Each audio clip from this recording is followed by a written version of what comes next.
So last week, just to catch you up where we were, I was checking out these hives because rewinding even further back, I bought 1, 2, 3 packages of bees to start over. This one, they accepted their queen and everything went fine. But again, the queens are new to bee packages. They didn't grow up with them, so they have to go through a phase of accepting them. And 2 of the 3 did not, and they killed off the queens.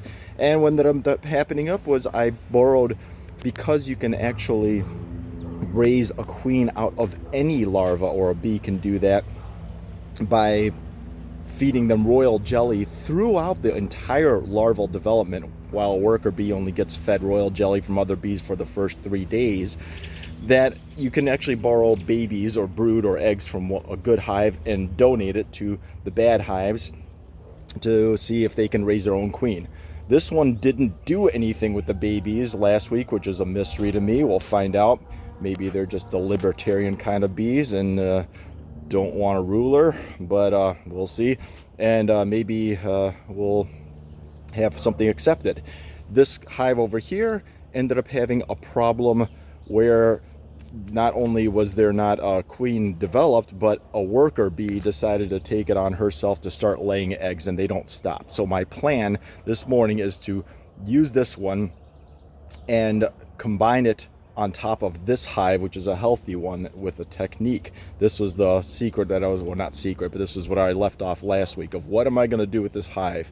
Because when a worker bee lays eggs, it is not bred, and those eggs are unfertilized, and unfertilized eggs actually develop into drone bees, boy bees.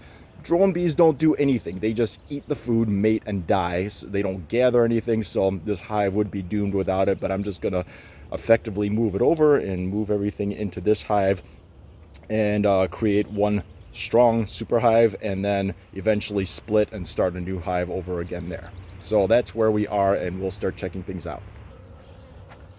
I have now opened up the fossil box hive, the one with the donated babies, and still see some good numbers of worker bees working things out. And I'm going to take a couple frames out and see what they've done with them. So I've opened up the first hive here, and I'm looking inside, and things went from treading water to worse, because here is the frame with what they call capped cells. This was the donated babies that I sent last time. What are capped cells? It's the pupa stage. That's effectively after 6 days of larva stage, they cap them and the pupa develops into an adult. A queen cell would be an enormous cell on here, but they decided to not make one, and I think I found out why, because if I just gently moved over to the other spot, a couple frames down, if I can put this thing back without slamming it and getting myself hurt. Come on, girls, let me do a little finesse maneuvering here. All right, which one was it? I think it was this frame here. Sorry, I bumped one girl. All right, let me get a little smoke on you guys. You're all staring at me. When they're all staring at me, that usually means they're on defense and they're getting a little wary. So smoke gets rid of the pheromones, the alarm pheromones, gets them distracted. But here we are. Okay. Yep. This was the one. So I haven't seen this thing for a number of days, and we have new eggs in here.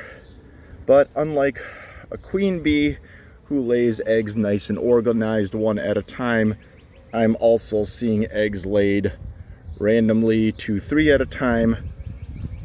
So what it means is I have another laying worker in here, and she's probably letting out a pheromone that's stopping them from raising a new queen.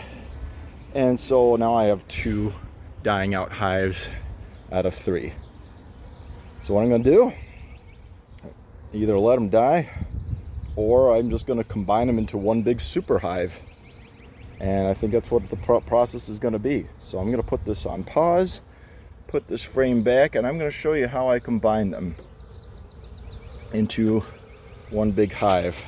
I guess technically I could have plugged these things up for several days so they don't reorient themselves, but you'll see what I'm going to do here in just a second. Just confirming that things are going well in this hive. There's my little queen bee, marked with a blue dot. So she's still alive and well, and there's new eggs, and everything's going well in the middle hive. So that is what I was looking for. She's still doing good, so there's still hope. So watch what I do now. Now this is what they call the newspaper technique. So I put the other box that had some bees on top of it here. Probably should have just left it as one, but I'm trying to not disturb too much. But I lay over a few layers of newspaper like this. And now what I'm going to do is I'm going to move this box on top of this box.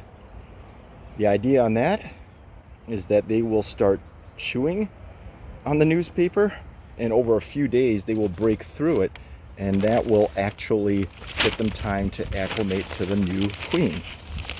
And so that's the plan on that, and then they don't kill her. So that's our idea, and I was originally going to do it with this hive. Now I have to do it with both because they're both toast otherwise. There we go. Fossil boxes on top of Ocean View, and I haven't even opened up the last one yet. This is going to be one of the weirdest series ever. So here we are.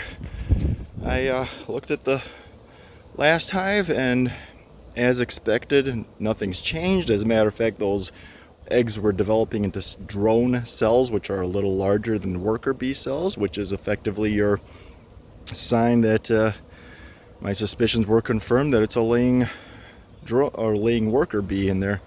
So I moved that hive on top of newspaper, on top of the other screwed up hive, on top of newspaper, on top of the good hive.